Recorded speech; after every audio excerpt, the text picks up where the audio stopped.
안녕하세요. 선교사입니다. 오늘은 여섯 번째 이야기 나누겠습니다. 오늘의 제목은 포스트 코로나 시대와 사랑입니다. 그냥 사랑이 아니라 실천하는 사랑입니다. 시간마다 그랬듯이 오늘도 새로운 단어를 함께 알아보겠습니다. 코로노미 쇼크라는 단어를 들어보셨나요? 무엇의 합성어일까요? 예, 맞아요. 코로나19와 이코노미라는 단어의 합성어입니다.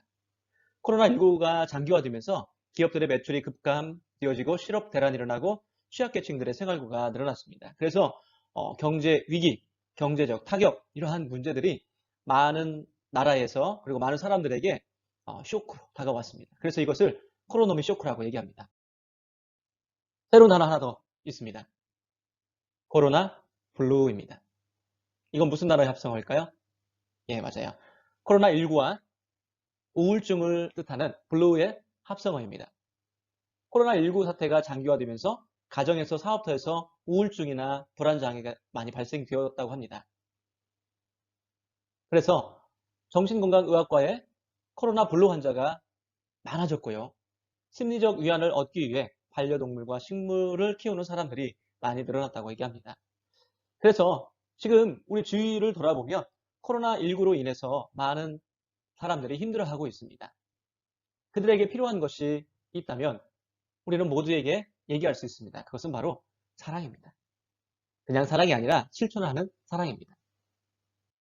인류 역사에 보면 코로나19와 같은 재난들이 참 많이 있습니다. 재난이 있고 그 다음에 인류가 바로바로 변화되었습니다. 재난은 인류를 새로운 시대로 옮겨가는 역할도 해왔습니다. 그래서 우리들이 많이 알고 있는 재난 중에 흑사병이라는 것이 있습니다. 세계사를 공부할 때 이 흑사병을 우리가 많이 접했을 것입니다. 유럽을 휩쓸었던 14세기, 17세기 인류 역사에서 전염병으로 인해서 가장 비참하고 힘들었던 시대였습니다. 이 흑사병이 있던 시대에도 많은 사람들이 그 시대를 극복하려고 노력을 많이 했습니다. 특히 기독교인들, 예수 그리스도를 믿는 자들에게 있어서 이 흑사병이 주는 이 재난을 어떻게 바라보느냐, 이것을 오늘 우리가 함께 생각해 보았으면 좋겠습니다. 루터 아시죠? 나는 내가 꼭 가야 할 장소나 꼭 만나야 할 사람이 아니라면 피하여 나와 이웃 간의 감염을 예방할 것이다. 혹시라도 나의 무지와 태만으로 이웃이 죽임을 당하게 해서는 안 되기 때문이다. 그러나 만일 이웃이 나를 필요로 한다면 나는 누구든 어떤 곳이든 마다하지 않고 달려갈 것이다. 그리고 우리가 아는 또 한 명의 사람 칼뱅입니다. 우리 각자가 서로에게 빛을 지고 있는 사람으로서 우리의 목회 사역에 있어서 이웃들에게 무언가 필요할 때 그 누구보다도 우리가 빠져서는 안 된다. 예수 그리스도를 믿는 모든 사람들에게 이 재난의 시대는 이웃들에게 무언가를 줄 수 있는 아주 중요한 시기라는 것입니다. 지금 이 시기에 크리스찬들이 이웃들에게 관심이 없다면 우리에게 그리스도의 사랑을 나눌 기회가 없다는 것입니다. 여러분, 홍역. 초대교회 시대에 홍역이라는 것이 발생했다고 얘기합니다. 251년. 그때 그리스 로마 세계에서 전염병 환자들에 대한 이 교회의 대처가 어떠했는지 우리 역사서나 역사적인 기록을 통해서 알 수 있습니다. 디오니시우스, 알렉산드리아의 감독이라고 하는데 이 사람이 부활절 서신에서 이렇게 전염병과 교회에 대해서 이야기했다고 합니다. 기독교는 초기부터 사랑과 선행의 가치관으로 공동체 결속과 사회 봉사에 헌신했고 재앙이 닥쳤을 때는 더 훌륭하게 대처했고 그 결과로 월등히 높은 생존율을 이루어냈다. 많은 사람들이 전염병 지역을 떠나는 상황에서도 떠나지 않고 함께 머물면서 주위의 이방인들에게 구제의 손길을 펼치며 도왔기 때문이다. 그래서 매번 전염병이 휩쓸고 간 후에는 기독교인의 비율이 오히려 늘어났다라고 부활절 서신에서 이렇게 고백하고 있습니다. 여러분, 지금 이 시대 코로나19로 인한 이 재난, 전염병 환자들이 우리 주위에서 많이 일어나고 이것 때문에 두려워하는 이 시대에 교회는 어떻게 대처해야 할지 이 부분을 우리가 한번 생각해 봤으면 좋겠습니다. 선교지에서 있는 교회마저도 어떻게 이 상황을 대처해 나가야 할지 우리가 지금 함께 알아보았으면 좋겠습니다. 이것이 바로 포스트 코로나 시대의 교회와 선교에 나가야 할 방향이라고 또 생각을 해보았습니다. 그래서 이제 포스트 코로나 시대와 교회 그리고 선교는 어떤 방향으로 어떻게 나가야 할지를 다시 한번 생각을 해봐야 할 때입니다.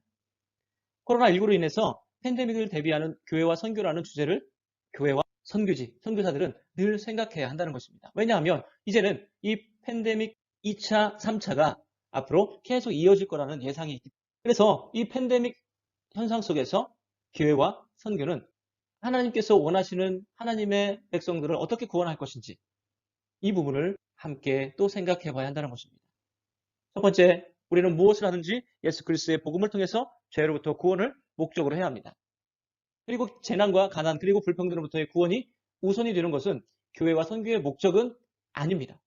그렇지만 이제는 2차, 3차 팬데믹부터 일어난 그 재난이 있기 때문에 이 재난으로부터 구원하기 위한 교회와 선교는 늘 함께 가야 한다는 것입니다. 이제는 복음 안에 죄로부터의 구원과 재난으로부터의 구원 이 부분까지도 우리에게 다가와 있다는 것입니다. 왜냐하면 앞으로는 팬데믹 2차, 3차가 교회와 선교와 아주 밀접하게 연결되어 있기 때문입니다. 웬디 게이드라는 사람이 있습니다.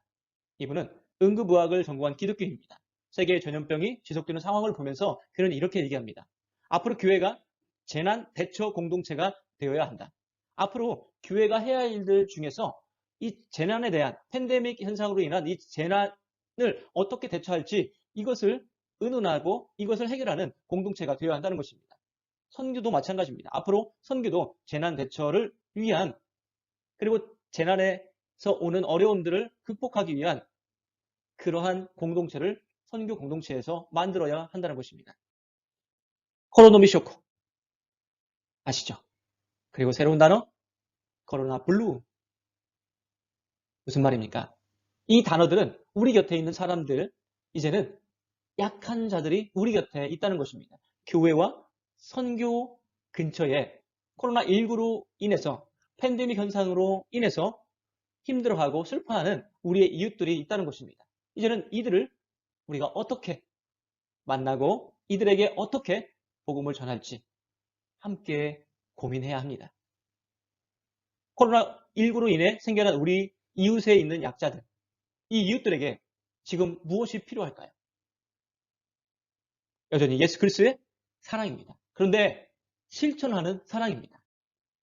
제가 있는 선교지의 마을에서 이러한 이야기를 합니다.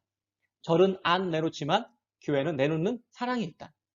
절은 지역 주민들에게 돈을 다 걷어가서 그 걷어간 걸 가지고 그 절 안에 동상과 어떠한 자기들의 우상을 세워놓는다. 그런데 교회는 교회 안으로 들어간 돈을 다시 이웃에게 내놓는다. 지역 아이들을 돕고 또 이웃들을 돕는 곳에 자기의 돈을 사용한다는 것을 저희 섬 안에 있는 사람들이 이야기하기 시작했습니다. 교회와 절의 차이입니다. 절은 안 내놓지만 교회는 내놓는 사랑이 있다고 얘기합니다. 이제 코로나19 시대에 교회가 숨어있는 것에서 이제는 교회가 나타나서 내놓는 사랑을 실천해야 한다는 것입니다. 더 확실히 교회에 사랑이 있다는 것이 그들에게 인식되어지고 그들의 생각이 바뀌는 귀한 시간이 될 것이라고 생각합니다. 그리고 한 영상을 보았습니다. 이 나라에서 예수 그리스도를 구주로 영접한 교회 성도들이 인터뷰한 영상입니다. 교회에 처음으로 나가게 된 이유가 무엇이냐면 교회를 처음 갔던 이유는 사랑 때문이라고 분명히 얘기합니다. 한 10명 정도가 인터뷰를 하는데 그 사람들 입에서 도움, 사랑, 나눔이라는 단어가 공통적으로 있었습니다. 그래서 이들이 교회에 처음 발을 딛고 불교 공동체에 있던 그 섬에서 그 마을에서 처음 교회에 발을 딛는 그러한 놀라운 일이 생겼습니다. 무엇 때문에요? 사랑, 나눔, 도움 때문에. 여러분도 잘 아시는 도널드 맥가브란이라는 아주 선교의 그 대가이신 한 학자가 있습니다. 교회 성장 이론에서 그가 수용성의 개념을 설명했습니다. 들어보신 분도 계시겠지만 얻을 가능성, 재난 이후에 얻을 가능성이 있을 때 전도하라는 것이다. 다시 말하자면 복음에 대해 관심을 가지는 사람들은 도처에 있으며 또 하나님께서는 이러한 사람들을 예비하셨기 때문에 이러한 사람들에게 복음을 전하는 것이 수용성의 원리인 것이다. 그 일례로서 맥가브라는 사회적으로 불만과 무질서, 재난이 있을 때 복음은 잘 수용되고 교회는 성장한다는 것이라고 했다라고 얘기합니다.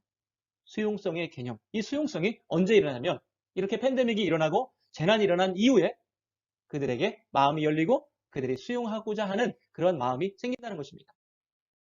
이때 복음과 빵을 나누는데 집중하라고 얘기합니다. 복음과 빵을 나누는데 위기가 지나면 수용성이 커집니다. 이 시기를 놓치면 안 된다고 얘기하는 것입니다. 2주 안에 매뉴얼대로 빵을 나누고 나머지 시간에 집중적으로 전도하라는 것입니다.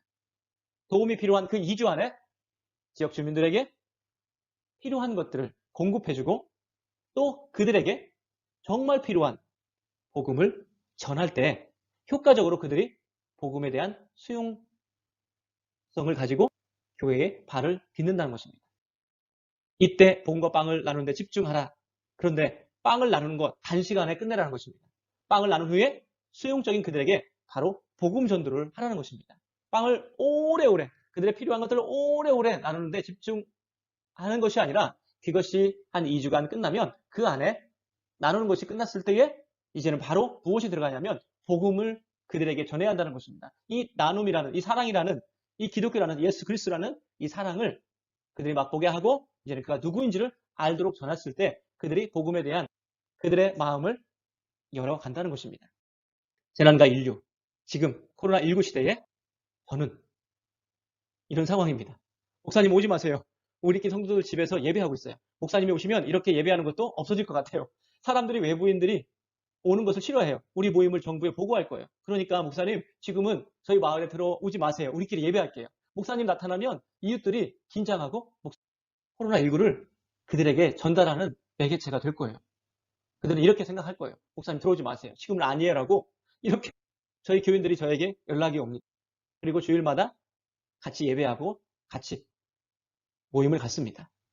무언가 나누고 싶은데 아직 저는 그렇게 할 수가 없습니다. 그런데 오늘 호날두 맥가브라는 또 이렇게 얘기합니다. 선교사가 주도하기보다 현지인들이 주도하게 하라. 선교사가 나가서 앞장서서 물건을 나누는 것이 아니라 사랑을 나누는 것이 아니라 현지인들이 나서서 그 물건을 나누고 사랑을 나누고 그들에게 필요한 것들을 나누라는 것입니다. 그렇기 때문에 미리 그 나눔 이후에 있어질 전도훈련, 전도 집회를 준비하고 있으라는 것입니다. 미리 전도훈련, 전도 집회로 연결시켜야 하기 때문입니다. 그래서 미리 빵과 복음을 나눌 성도들을 준비하고 그 다음에 그들과 함께 뭘 준비하냐면 전도훈련과 전도 집회를 열기 위한 이 모든 것들을 준비하라는 것입니다. 그러기 위해서 현지인 사역자를, 현지인 지도자를 인정하고 함께하고 그에게 이를 위임하는 그러한 마음도 선교사에게 필요하다는 것입니다. 그리고 지금 한국 교회는 참 힘듭니다. 몇 개월 전에도 제가 있는 곳에서 선교 헌금이 줄어들어서 두 가족이 철수했다고 들었습니다. 그리고 어제 또 선교사님들 중에서 선교비가 30% 적게 이제 선교지에 갈 거라고 화성교회와 후원교회로부터 연락이 왔다는 것입니다. 이제는 가면 갈수록 한국교회도 재정적인 어려움이 있다는 것을 우리가 인식해야 합니다. 그렇다면 이제는 우리가 한국교회에 있는 자원을 가지고 그들에게 나누고 그들에게 베풀고 그 재난을 해결하려고 하는 몸부림도 있지만 우리가 다시 생각해야 할 것이 뭐냐면 한국교회의 돈보다 현지 부자들, 기부자들의 돈을 사용할 수 있는 방법을 모색해야 한다는 것입니다. 디모데전서 6장 17절, 18절 말씀 같이 한번 읽어보겠습니다.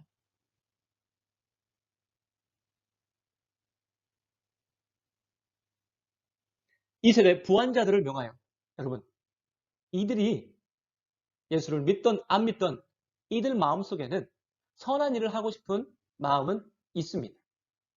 제가 있는 곳에는 불교의 나라이기 때문에 불교라는 종교를 갖고 있기 때문에 다른 사람을 돕는 것에 대해서 아주 적극적입니다. 이 모든 일을 감당할 수 있는 자원들이 현지에도 있다는 것을 우리가 다시 한번 생각을 바꾸면서 사역했으면 좋겠습니다. 코로나19로 인해서 부자들을 온라인을 통해서 만날 수 있습니다. 예전에는 부자들을 만날 수 없었습니다.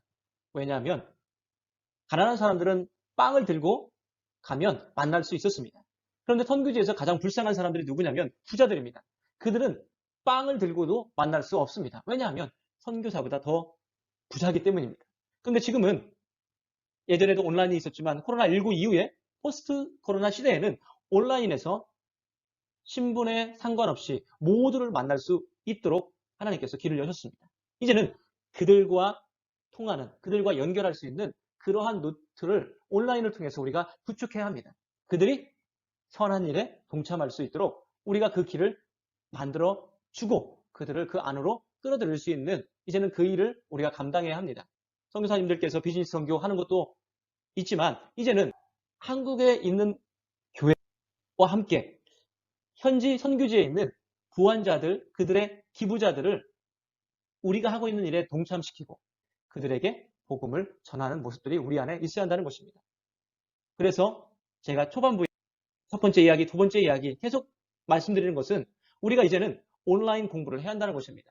부자를 만날 수 있고 기부자를 만날 수 있고 선교의 동역자를 만날 수 있는 그리고 선교에 대한 이야기를 함께 나눌 수 있는 사람들을 만나기 위해서 이 온라인을 구축해놓고 온라인 선교를 만들어가고 그리고 그들을 이 현장에 오프라인 현장에 함께 뛸 수 있는 길을 만들어 가야 합니다. 이 길은 혼자 하는 것은 힘듭니다. 같이 연합하고 같이 만들어서 아이디어를 만들어서 이 일을 감당해야 합니다. 코로나19 시대 팬데믹과 교회는 연관성이 아주 깊습니다. 이제 앞으로는 포스트 코로나 시대 2차, 3차 팬데믹이 계속 올 것입니다.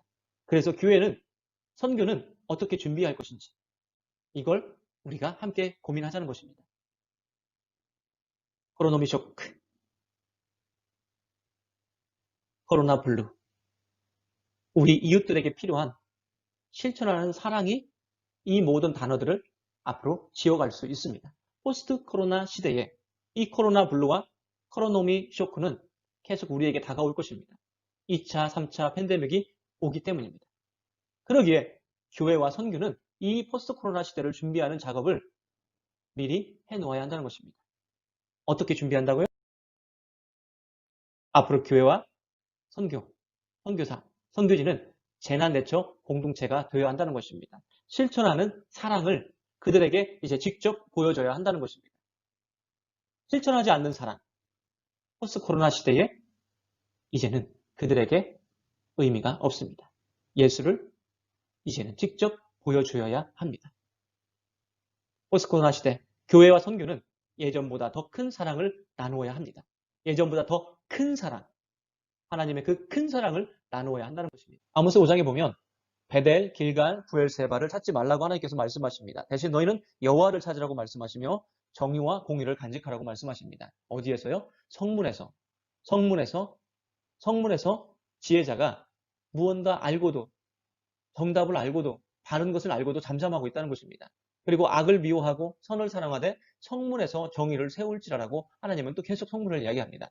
번제, 소제, 화목제, 노래를 성전에서 받지 않으시고 대신 너희들은 성문으로 가서 정의와 공의를 실천하라고 말씀하십니다. 하나님께서 지금 성전과 성문을 구분하고 있습니다. 그동안 이스라엘 백성들에게 있어서 성문보다는 성전에 더 집중해 있었던 것을 볼 수 있습니다. 성전에서는 거룩하고 성문에서는 거룩하지 못했고 남을 속였고 약한 자를 돌보지 못했던 그래서 정의가 없었고 공의가 실천되지 못했던 곳이 바로 성문이라고 얘기합니다. 고등학교 때 저의 그 전사님이 했던 설교가 지금도 제 마음속에 남아 있습니다. 여러분, 예배는 성문에서부터 시작해서 성전으로 들어가는 것입니다. 성문에서 사랑과 인애와 성문에서 이웃을 사랑하지 못하는 그 마음 없이 성전에 가서 예배하는 것은 하나님께서 받으시지 않으십니다. 여러분 삶 속에서 이웃을 돌보십시오라고 고등학교 때 저희 담당 교육자님이 했던 설교가 지금도 생각이 납니다. 이스라엘 백성들에게 있어서 성문이 무엇입니까? 많은 백성들이 모이는 곳입니다. 그리고 판결도 하는 곳입니다. 치장도 되었고요. 이방인들이 왔다 갔다 하는 곳이었습니다. 그리고 약한 자들이 사는 곳이었습니다. 기생 라합처럼 약한 자들, 연약한 자, 이웃들이 바로 성벽에 붙어있는 방에서 살고 있었습니다. 이렇게 성문에는 많은 이스라엘 백성들과 약한 자들이 살고 있었던 곳인데 많은 사람들이 이 성문을 집중하지 못했다는 것입니다. 성전에 집중했고 성문에 소홀했던 그러한 이스라엘 백성들에게 하나님께서 말씀하십니다. 너희들은 성문에 있는 저 이웃들을, 저 약한 자들을 나의 사랑으로 돌보고 그들에게 다가가서 나의 사랑을 나누고 그 사랑을 가지고 와서 이 성전에서 너희들이 나에게 드리는 그 예배를 드린다면 내가 받겠다라고 얘기합니다. 그래서 코로나19 시대 이후에는 하나님께서 우리에게 성전에서의 예배는 성문에서 이웃사랑에서부터 시작되어서 준비되어지라고 말씀하고 계시는 것입니다. 지금 예배가 멈추는 것들 다시 한번 생각해 봐야 할 것 같습니다. 성전, 하나님께서 예배 받으시는 것. 하나님은 성문에서 이웃사랑을 통해서 그들을 품음을 통해서 시작된 그 예배를 하나님께 드리는 예배로 받으신다는 것입니다. 그래서 예배는 성문에서 시작되어서 성전으로 들어가 예배가 된다는 것입니다. 코로나19 이후 포스트 코로나 시대에는 우리 크리스천들이 교회에서 선교에서 성전에서 예배하는 것 중요하지만 성문에서 하나님의 백성들, 약한 자들을 하나님의 사랑으로 나누고 품고 보살피는 것 또한 하나님께 준비되어지는 예물이 되어서 하나님께서 그것들을 받으신다는 것입니다. 성문에서 성전으로, 성전에서 성문으로. 이 모든 삶이 이제는 포스트 코로나 시대에는 이 모든 것들을 하나님께서 예배로 받고 싶어 하신다는 것입니다. 이제 포스트 코로나 시대에 우리에게 필요한 일이 되었습니다. 언제나 우리의 실천하는 삶으로 복음을 전파하십시오. 그리고 혹시 그들이 물어본다면, 왜 이런 일을 하냐고 물어본다면 말로 설명해 주십시오. 예수 그리스도 때문에 라고. 감사합니다. 사랑합니다. 축복합니다.